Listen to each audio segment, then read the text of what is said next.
The benefits of space station research and development, refining the architecture for the Mars sample return mission, and test firing a solid rocket booster for our Mega Moon rocket. A few of the stories to tell you about this week at NASA. The 11th Annual International Space Station Research and Development Conference took place July 25th through 28th in Washington. The conference was hosted by the American Astronautical Society and the Center for the Advancement of Science in Space in cooperation with NASA. The event coincided with the release of the 2022 edition of the International Space Station Benefits for Humanity publication.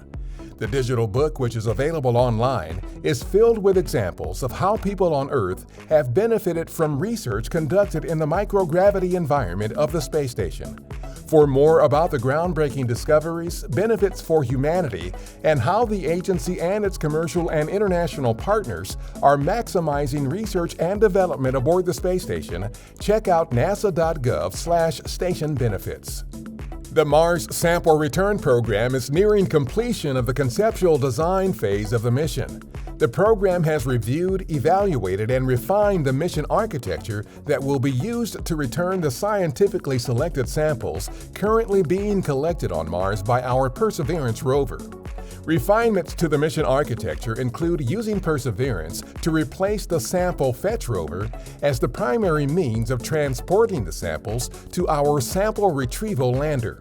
The program has also added 2 sample recovery helicopters based on the design of our Ingenuity helicopter that will provide a secondary capability to fetch cached samples from the Martian surface. 2, 1, fire.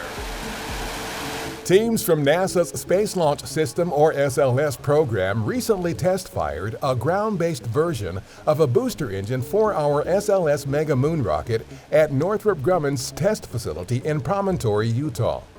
Engineers are using the test data to evaluate improvements and new materials in the boosters for missions after Artemis 3.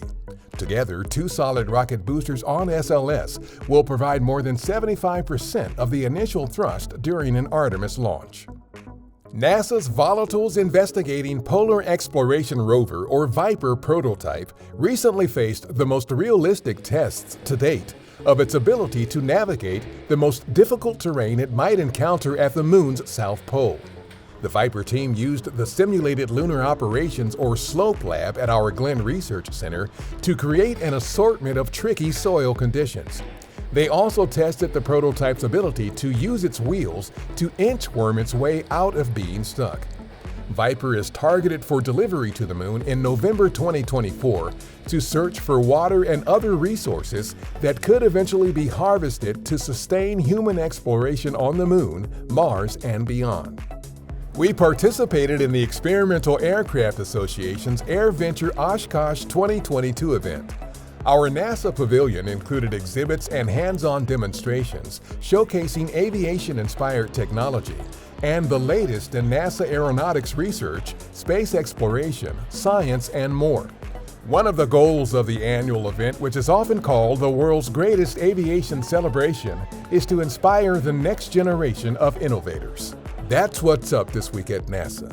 For more on these and other stories, follow us on the web at nasa.gov/twan.